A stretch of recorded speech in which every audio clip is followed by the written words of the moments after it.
tourists.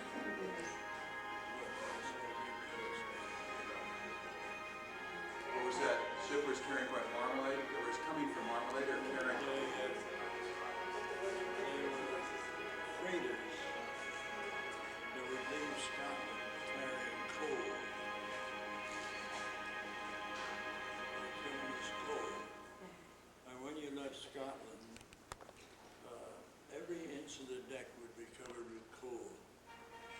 Oh my goodness. And then, as you traveled, they burned it, and that's what they had for fuel.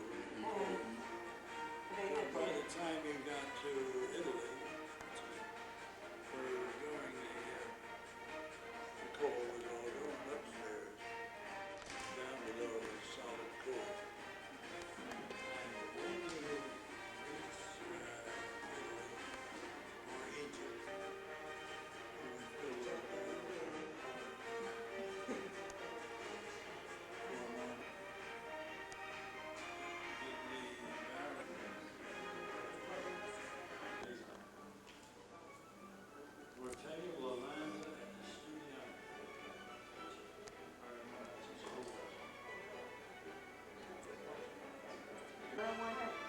Oh, really? They died later? One was the one that was killed right away because Jim had photographs of it when we saw last night. Very detailed sequences of photographs. Does that bring back some memories? Or no?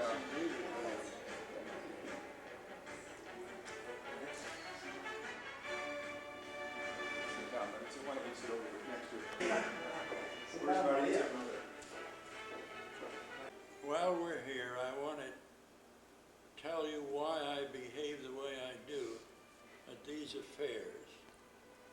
There is a wonderful Polish woman in Miami, Lady Blanka Rosenstiel, who had the good sense to marry Rosenstiel, who was the big liquor magnate, and so she wound up with, let us say, $300 million, which is very nice to do.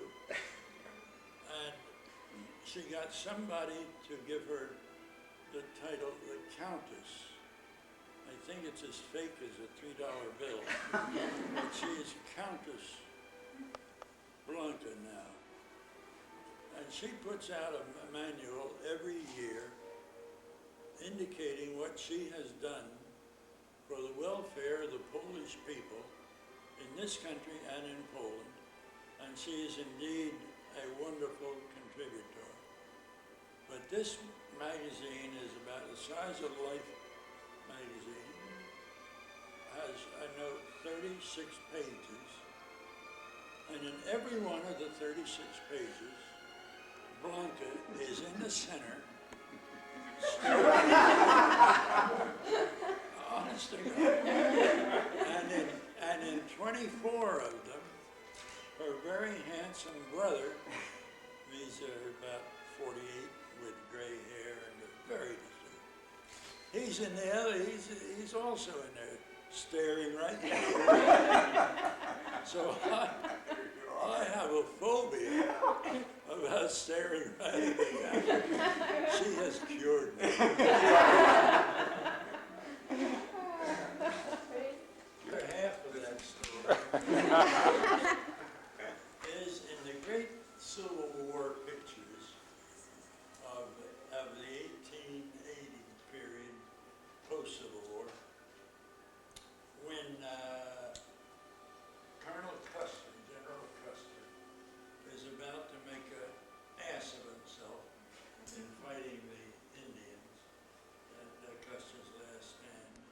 There are many military pictures of that period in which all the other generals are looking straight at the camera, and always Custer is off to one side doing this or this or this. In every picture he dominates the picture because he's differentiated. Maybe that's the other side of this. It is the other end of it. How about the glasses? Oh, other I glasses. see better. Okay.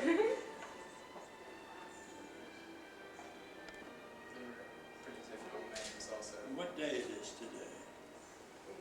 22nd. 22nd? Yes. Really?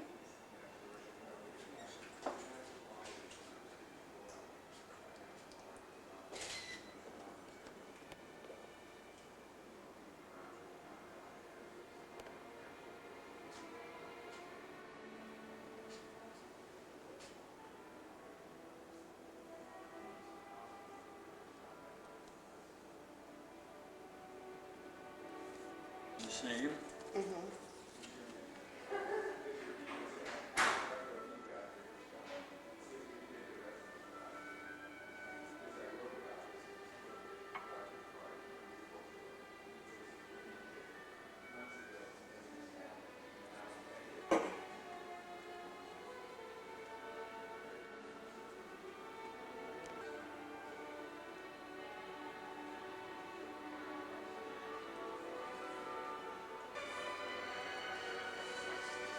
Have to be here, I think. guess so, okay.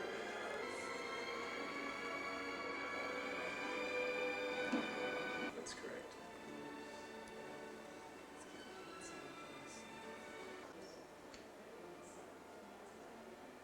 I was in on that. They won't have to bother Right. you later on. There we go. It'll be more relaxed, They'll everything. be more relaxed. Right. yes. So, let's see, how can we do this?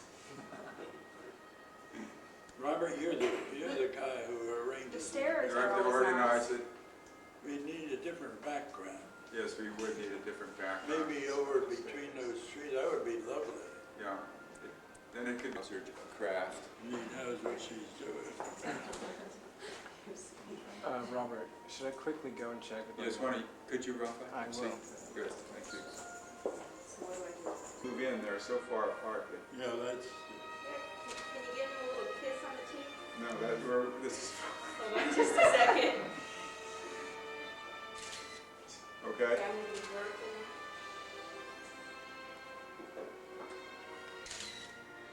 now I want somebody to take my photograph from here, using in a publication.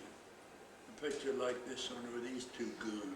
That's You can't X No. them out because that shows. reflective You can't cut fame. them off. You're stuck with this film. You might want to use me sometime as a reflective fame as my career goes into a meteor-like ascent. You think that's possible or not? Yes. Well, that's a happy thought, Robert. We'll leave it with that at a happy thought, yeah. Dismissing me so lightly. Tell you the truth, Now you'll want to say move closer, now that you have that second thought on that.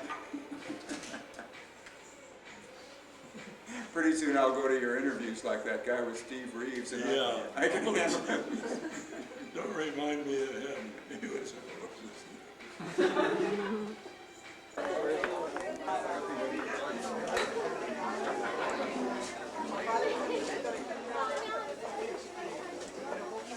Those chairs apart there, so he can see it.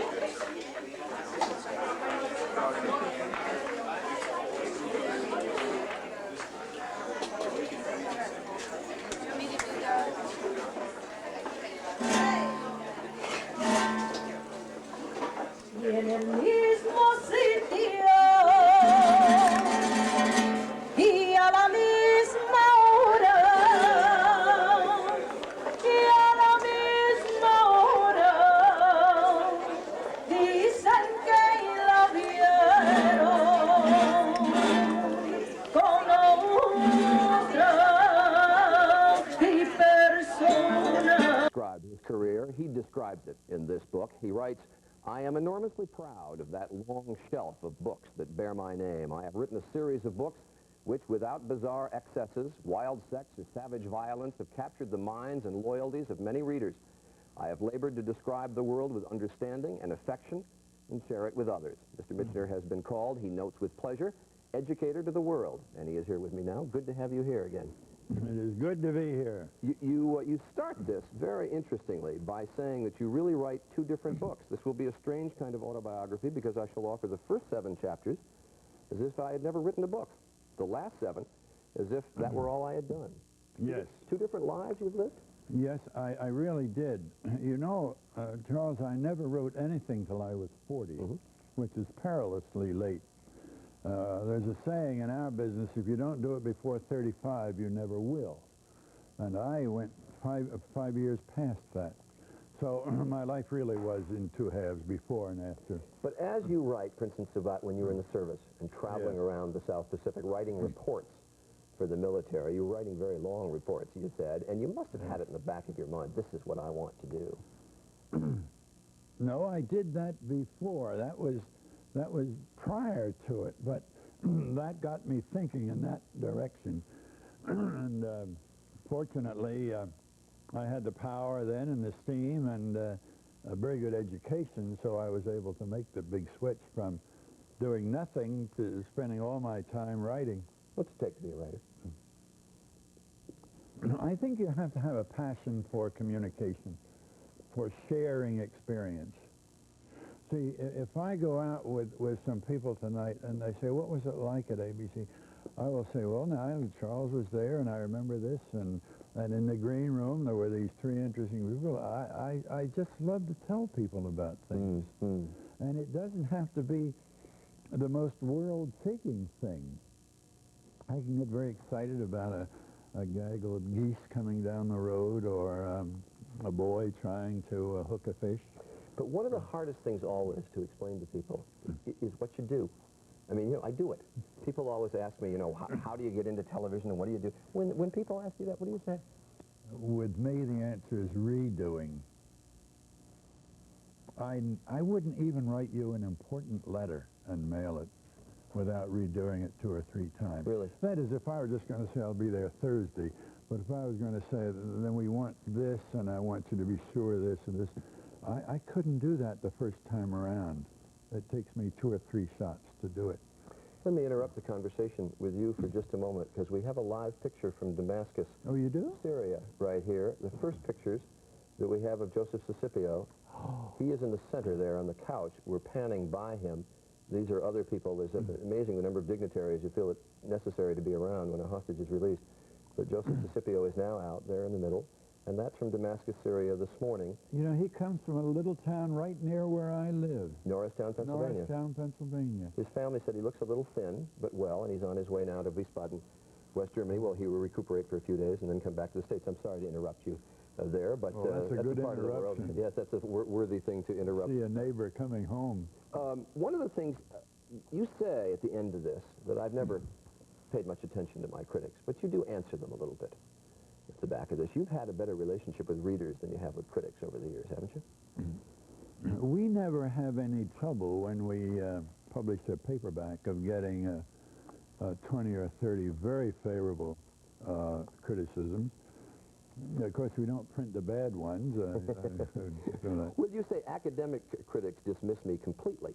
They have fairly rigid rules as to what constitutes literature, and it does not include what I write. I'm sorry, because I think they're wrong, and so do many readers. I would stand by that, yes. Yeah.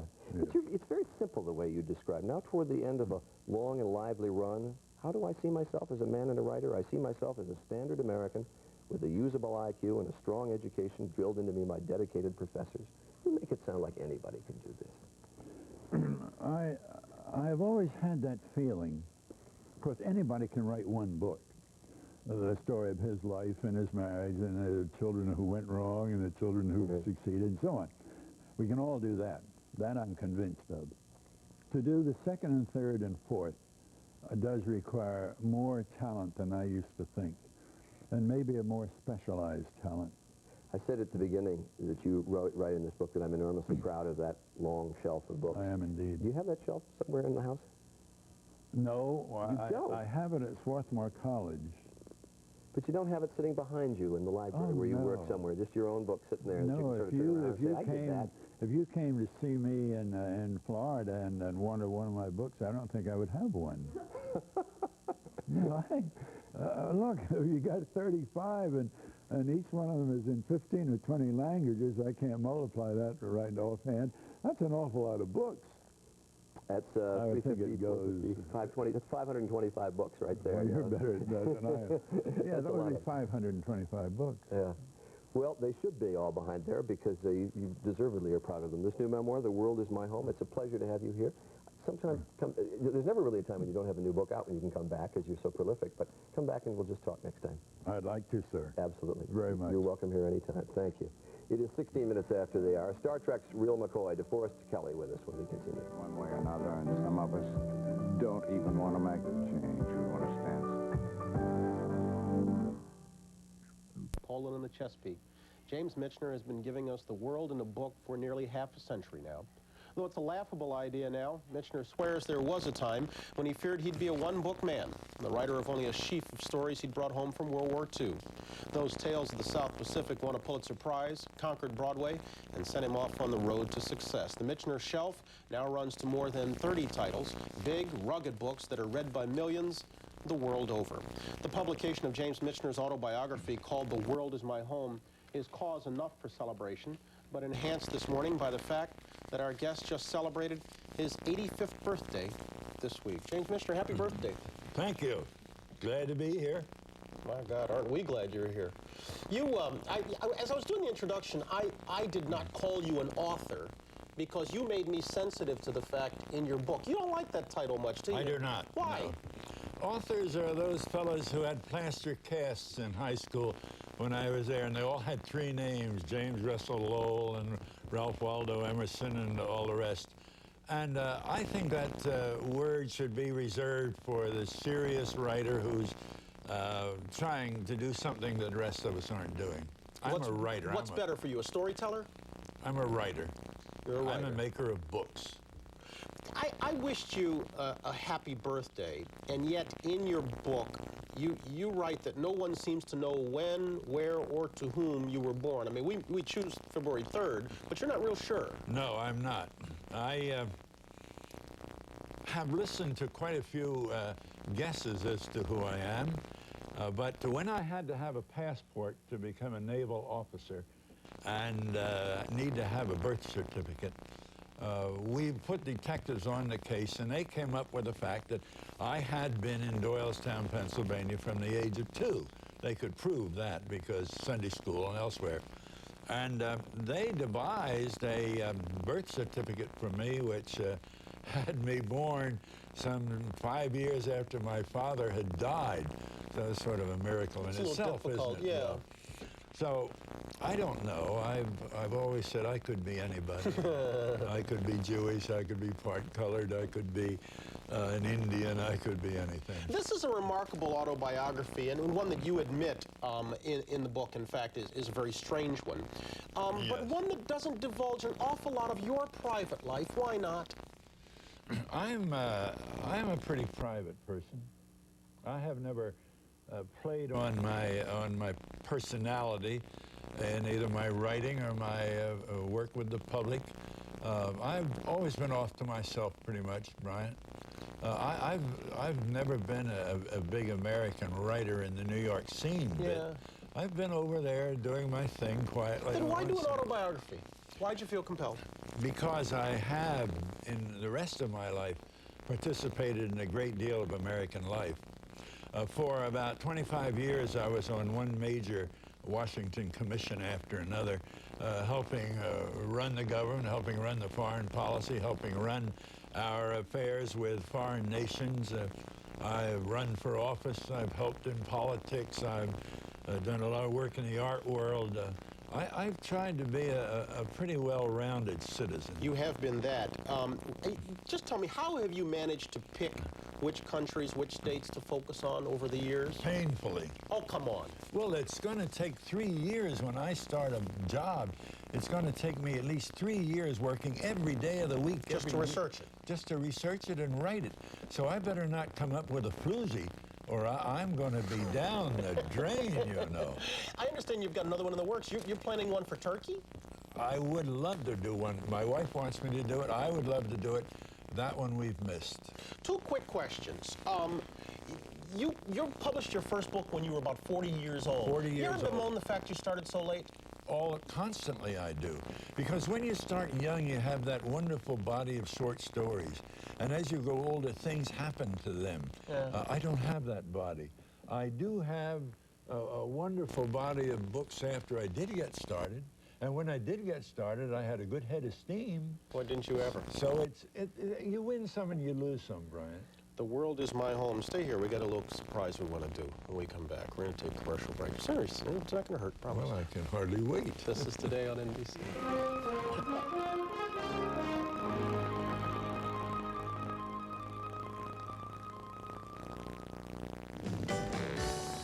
Those flags remind me of so many places. Look out there, Bora Bora over there. They represent small measures of our big thanks. Hawaii James there. Michener, thanks. That Happy does it for birthday. us on this day. Happy My birthday. goodness, this is...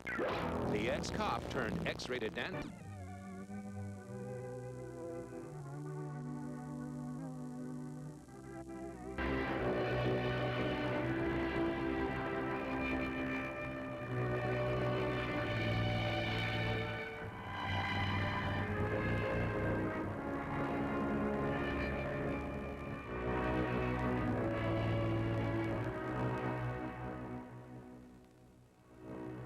Not to go anywhere, but just for the pleasure of riding. Each year, the North Alabama Railroad Club sponsors an all-day excursion on a Norfolk Southern steam train. Seats are always sold out, and there's even competition. I believe on a 1948 typewriter. Can you believe that? I like that. 7 days a week. I think he works 12 hours a day, and he closes the curtains so the light can't come into his room where he's working. He's a wonderful guy. Yeah. We're also going to get some tips in this half hour on how you might help your child do better on standardized tests. But before we head to the news desk, and Matt, I can't wait to talk to talk to him. him in just a little bit. We'll get to that right now.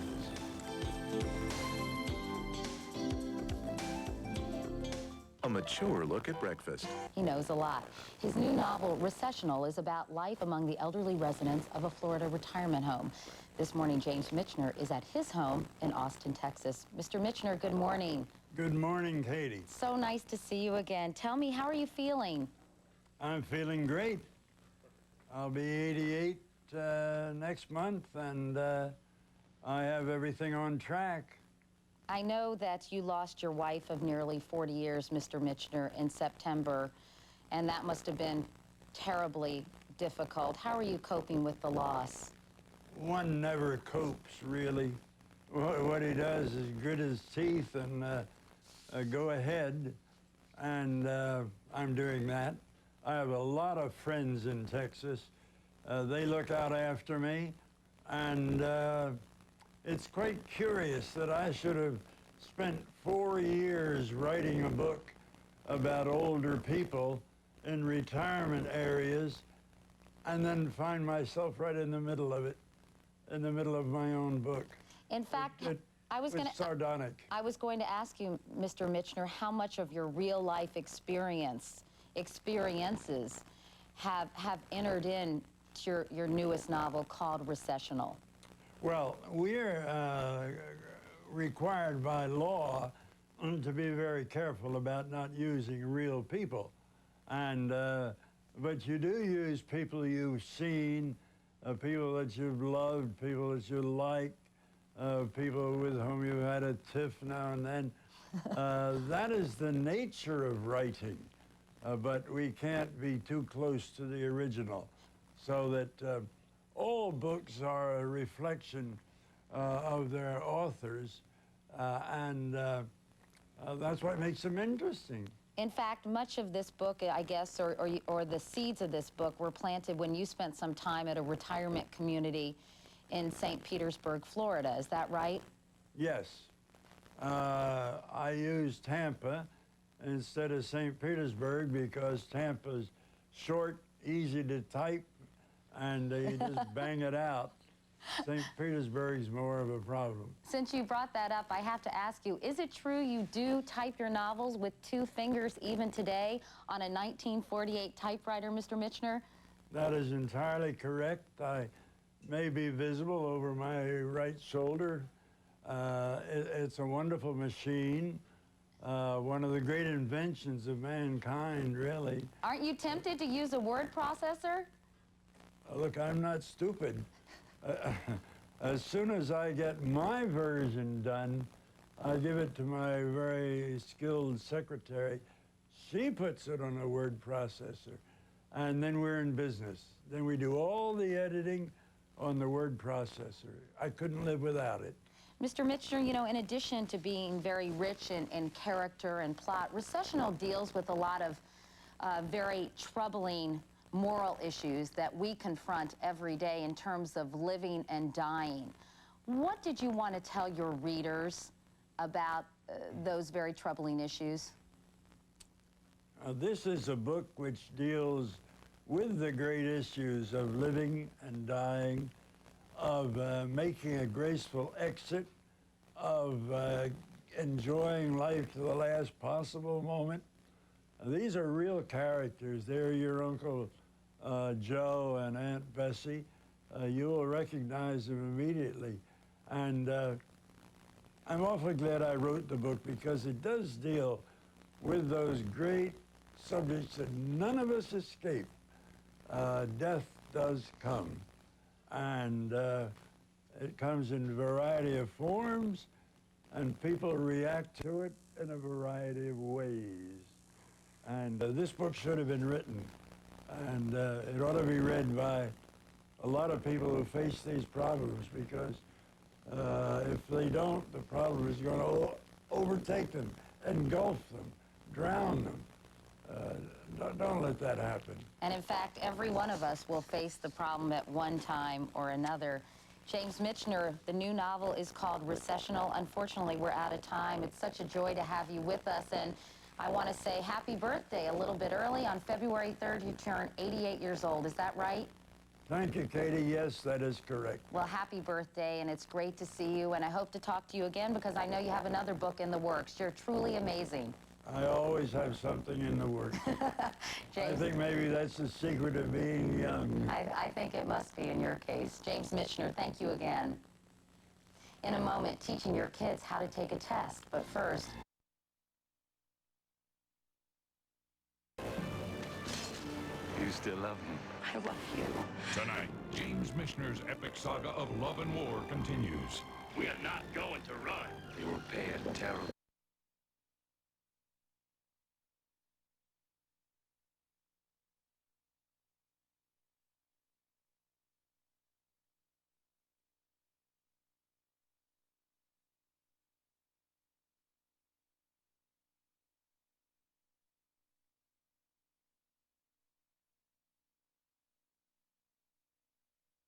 Keith, Maria Conchita Alonso, Benjamin Bratt, and Stacy Keach. The whole history of Texas has been a gamble. With him at his Austin. Hi, Jamie. Good morning. Hey, good morning, Katie. Michener is best known for his long historic novels, but his new book focuses on the future of America, its problems, and hopefully some solutions.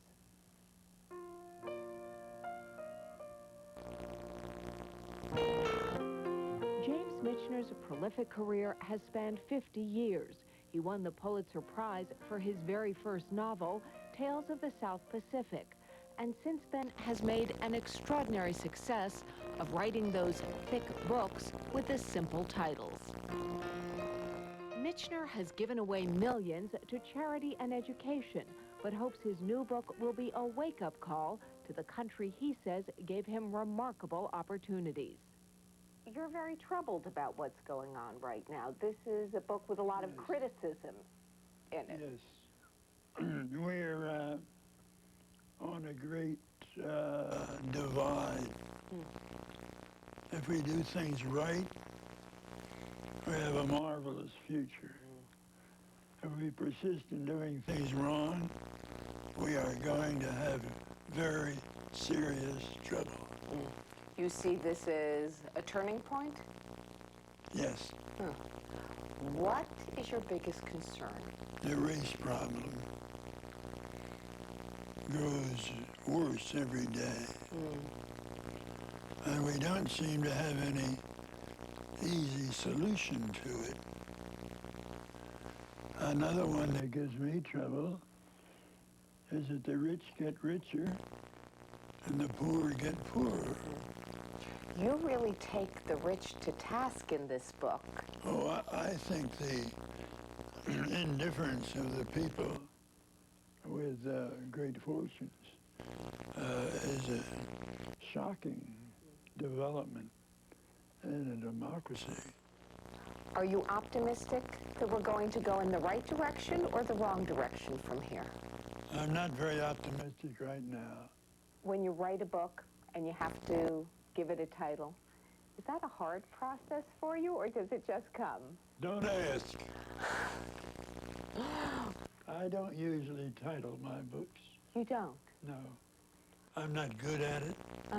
Numerous cases it's titled by the publisher with my full approval. I think a great title for a book is a title that's going to sell 1 million copies. Whatever title it is, Yeah. that's a good title. That's a good title.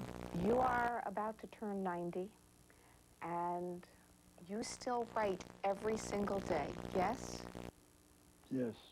Is it an obsession? Is it the most important thing? Is it what It you... is. It's what I do. I'm a writer, and I'm absolutely delighted to be gifted in some strange way, which I can't always understand, with the ability to write. I love it. When I reached the point. But while Michener's mind is sharp, he has been plagued by health problems. He's on kidney dialysis 3 times a week, which in fact is the subject of his next book. Like everything Michener writes about, he is fascinated with sharing all the details.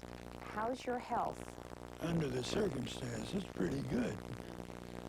But dialysis is a terrific imposition on the human body. The first part is extremely painful. I hate it. But a minute later, there is no pain. You can watch it if you want to. The blood goes out, chug, chug, chug, chug, chug over here, and then chug, chug, chug back in. And the fascinating thing about dialysis is that you can terminate the irritation anytime you want to. The only penalty you pay is that 3 or 4 weeks later you drop dead. As you look back over your career as a writer, is there one thing that you hope people will most remember you for? I hope that they would see in my 47 books a consistency of outlook and responsibility and dedication. And some are better than others, which means that some were not too successful. But there they are. Do you have a favorite? Always the next one. Believe it or not, Michener says, Katie, he still has 15 or 20 more books in him. He's always wanted to write one about men and women. Well, given the fact of his age and experience, I'm sure he'd have a lot to say about There you that. go. Thanks, Jamie. And we're back in a moment. This is Today on NBC.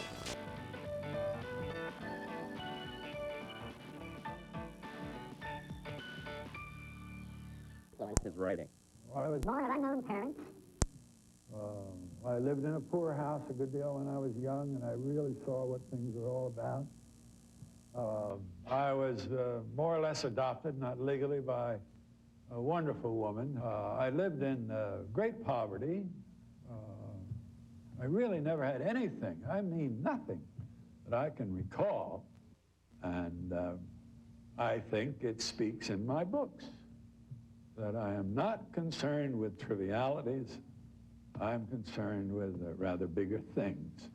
Michener graduated from Swarthmore College with a degree in English. He enlisted in the Navy in 1941 and was stationed on the Solomon Islands in the South Pacific. There, he began to write stories that resulted in his first book, Tales of the South Pacific, published in 1947. It won the Pulitzer Prize, though sales were lackluster. Some enchanted evening, when you find your true love. The book caught the eye of the Broadway team of Rodgers and Hammerstein, who turned it into the popular musical South Pacific. A movie soon followed and helped propel Michener's book to bestseller status, topping 2 million copies. The income allowed Michener to become a full-time writer. He would write more than 40 books during a 50-year career. 50 million copies of Michener's books have been printed. Michener's signature was the extravagant historical tale of nations, regions, and states, stories that appealed to an international landscape of readers. I am a writer. I never use the word author. I think that's pretentious. I don't take myself very seriously. I operate on a very low level, low key. But I take what I do with tremendous seriousness. And I want the book to be good.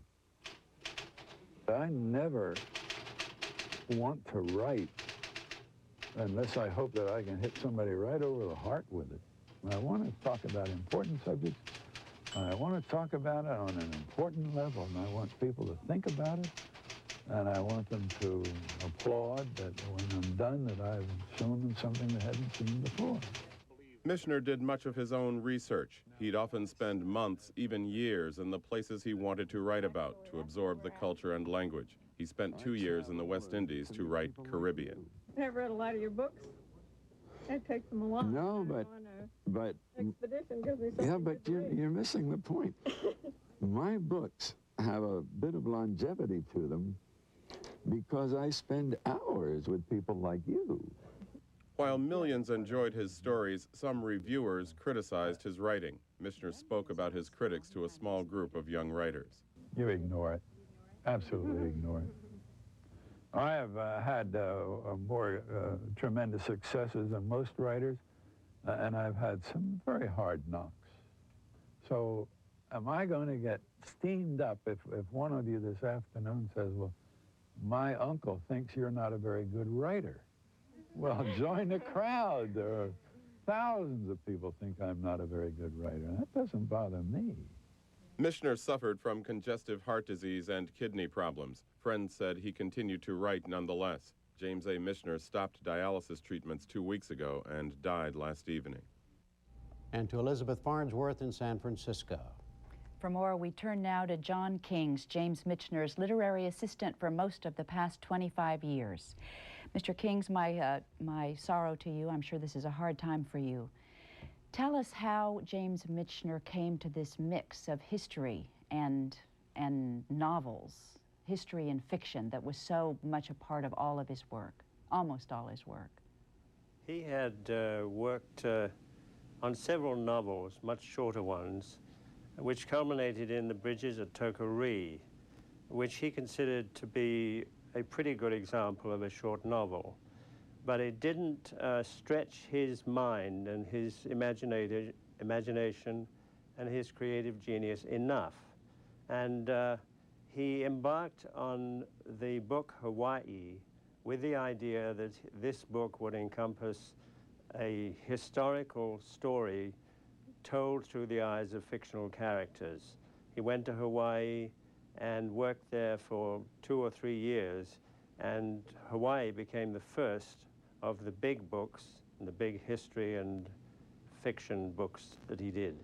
How much did he see himself as an educator? I noticed that he taught at the Colorado School of Education and even at Harvard School of Education before World War II. I think he always thought of himself as an educator. After he taught at Greeley, the University of what is now the University of Northern Colorado, he thought of himself as an educator through his books. Now, Jim loved to learn himself. He absorbed facts and books and had a photographic mind. He could just store away images and events in his mind. And he then wanted, his second love, not only to learn, was to teach. And really, he carried on with his big books as a teacher, and that's what he loved most. How did research begin? I know you helped a lot with research. How would you start? How would he start? Well, let's take a book like Centennial, for example, the first one I worked on with him. It's in the area of northern Colorado, and he had started a novel which he called Jefferson, a fictional state, which he called Jefferson, but really was Colorado. He started that novel when he was still a teacher in Colorado. He put it down when he realized that he was not equipped to write that kind of thing. In fact, he hadn't written anything in the way of fiction at all by that stage. But then when he went back to it, he had not only the background knowledge of Colorado, and this is one thing that he always impressed upon me, that he never wrote a book about a subject that he didn't already know a lot about. So he was off the ground before he started running, if you know what I mean. Yes. And he would read maybe 200 books on the subject to bring himself right up to date on what was happening in that country. He would then, having absorbed those books, and he could do it almost photographically in his mind, he would then go back to that place. He never wrote about a place he hadn't already visited and known very well. And he would build on that knowledge and then on an extreme amount of personal research through that place and with the people of that place. In the case of Centennial, we drove together 26,000 miles in 14 states and in Mexico to recreate what he wanted to talk about. And we talked to hundreds and hundreds of people, and he had a sort of depth of interest in his research which was quite extraordinary. And Mr. Kings, is it true that he wrote every day, 7 days a week? Oh, yes. Christmas Day, he was writing. Jim, I mean, a piece of blank paper was something that really should be attended to. And he would write, and he wrote every day, every day. And even with this great success, all the hard work, was he still, did he still wake up at night sweating like most writers do? No, I don't think so. He always had the concern that perhaps the next one might be a failure, but it was a failure in his own mind, not in critics' minds. He wanted to finish a book and be satisfied with it himself. And that was his criterion, really, to satisfy his demands, his high standards of what he was doing. He seemed so modest in the clips we just saw of him in Kwame's piece. He said, "I don't take myself seriously." And I read that he said that he was not a really great writer like Emily Bronte, for example. Did that bother him, that he didn't see himself as a great writer? No. His hero was Honoré de Balzac. He always said his hero is a writer, and that his work was more like Balzac than anybody else. Mm-hmm. He was very content with what he could do well. He often said to me, I'm not a great novelist. I don't pretend to be. I don't want to be that. I couldn't be that. What I do want to do is what I've decided to do and do it well, and it's his framework of books. He seems to have been very modest in his own lifestyle. Is that true? And yet he gave away, what was it, $25 million or something like that in 1996. He's very modest. He lived quite simply. He's not interested in fine furniture or collecting antiques. His only love was to collect paintings, which he ultimately gave away, paintings of American artists in the 20th century in his own lifetime. He's not interested in material things. He would like everything in one suitcase that would be ready for him to get on the next plane to the next place.